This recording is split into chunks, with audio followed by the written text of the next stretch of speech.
Hi, it's Rita Wilkins, the downsizing designer. I'm calling you from my car tonight because I have a project at the beach and they don't have good internet service there. So what I want to talk to you about today is 5 extreme decluttering tricks that will simplify your life. So it seems like we're always looking for different tricks or hacks to make our lives much easier. And so there are 2 questions that I am asked all the time about downsizing or decluttering. The first one is, where do I even start? So those people are often overwhelmed by the amount of clutter, and the task of decluttering is so daunting that the amount of clutter actually prevents them from even getting started. I remember sitting on the floor of my big house and when I first started downsizing and decluttering, and I looked up and I just cried, like, where do I even begin? So that experience still remains very real for me. So if that's what you're struggling with now, that's why I'm here, because hopefully I can help motivate you to get started, to declutter, even downsize if you choose to. But that experience will change my life, and hopefully this will change yours as well. So the second most asked question is, are there any tricks that I use personally or can recommend to my clients to declutter that will simplify their life? And so the funny thing is that these 5 extreme decluttering tricks that I'm going to share with you right now not only help get you started, but they also will be tools and tricks and habits that you can use regularly so that your home can remain clutter-free. So, and that will also then give you the peace of mind that you really well deserve. And once you're clutter-free, it's just a whole different experience. So these are the 5 extreme decluttering tricks. The first one is, know which decluttering method works best for you and that you've gotten results. So if you have a decluttering method that you've used before and you were able to make good progress, why not use that one again and again? So my personal go-to decluttering method that I use just about every day is the 15-minute burst method, where at least once a day I declutter one area of my house that bothers me the most. One that if I let it continue, it would pile up, causing even more stress. So I pick an area, I set my time for 15 minutes and declutter. Typically for me, it's my desk or my car or sometimes the kitchen counter. So this habit is now part of my routine, and it helps me simplify my life. And if you choose to take that on, just try it anyway. I think you'll find that it's really very valuable. Also, things to think about is that for the bigger projects, I use 50 minutes. So, once you get into a bigger project, you're going to need more time. So the second tip on extreme decluttering is start with one drawer, one shelf, one area at a time. No wonder we get overwhelmed when we expect that we can get a whole room done or a whole garage or a whole attic done in one afternoon. And perhaps you can, but oftentimes this is what leads to the overwhelm and then just not doing it at all. So a little progress is better than no progress at all. And it's surprising how motivating it is that once you start to see progress, you'll gain momentum, and this little trick helps you get started.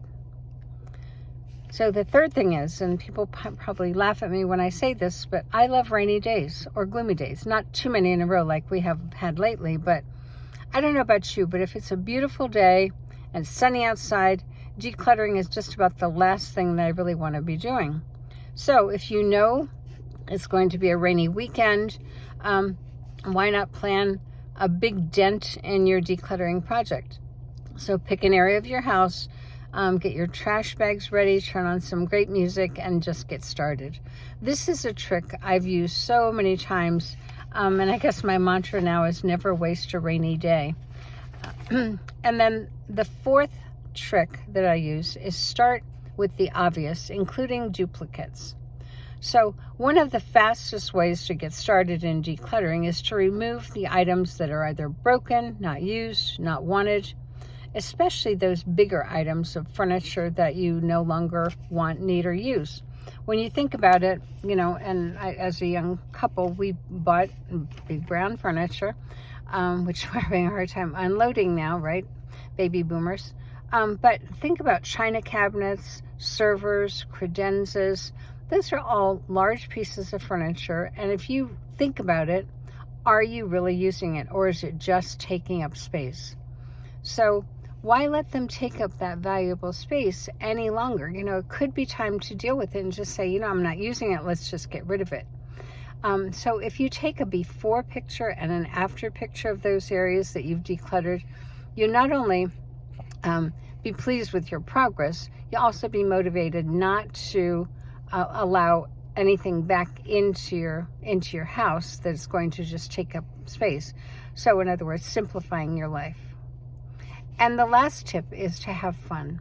Instead of making it a chore, why not make it a game? So when you feel overwhelmed and when you get stuck, why not call a friend or a family member who is always there to help you in some way? And when that task is daunting, when you say that task is daunting, it is daunting. So when you just shift or you reframe that statement and try to make decluttering fun. So when I was trying to downsize my 11 closets and 9 rolling racks, I even hate to say that out loud anymore, but that was my reality. I called a dear friend who I knew would be brutally honest with me. She was actually a Marine colonel, and she was brutally honest with me. So I tried on every piece of clothing in one or two closets, or one closet after another. And she would tell me if it looked good or if it looked terrible. And of course, if it looked good, I would try to keep it. And if it didn't look good, donate it or trash it. She was really one of the best things that happened to me. And then some of you may know that those closets also contain 4 different sizes. So what we did with that was it was pretty easy for me to let go of the very large size because I knew I never wanted to be that again. The next size down was a little bit harder, but I went through it and said, of these, which ones would I actually wear? And when it came to dressy business suits, I really wasn't wearing them much at all. So I kept 1 or 2. And then dressy dresses. I used to go to many very fancy affairs. Not as much anymore, but I kept a few of those. So that's how I was able to winnow those down.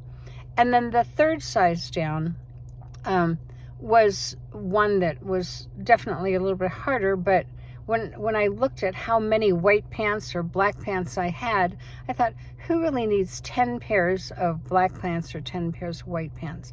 And as crazy as that was what my reality was. So getting rid of those duplicates or triplicates or whatever times 10 is, I didn't need that many. So when you defer the decision, I will just say that what this friend helped me do is she helped me make decisions. There was no vacillating, no maybe. So when you defer decisions to remove those items that no longer fit or look good, or even out of fashion, you're just continuing to pile on. So it was so helpful to have her come into my life to say, it really doesn't look good on you, it doesn't fit you well, and that helped me overcome a hurdle that I had been dealing with for many, many years. So I hope that this is helpful to you. Please like or comment below, and also subscribe to my YouTube channel. And please reach out to me, Rita Wilkins at ritawilkins.com. I'll be glad to answer any questions for you. Thanks.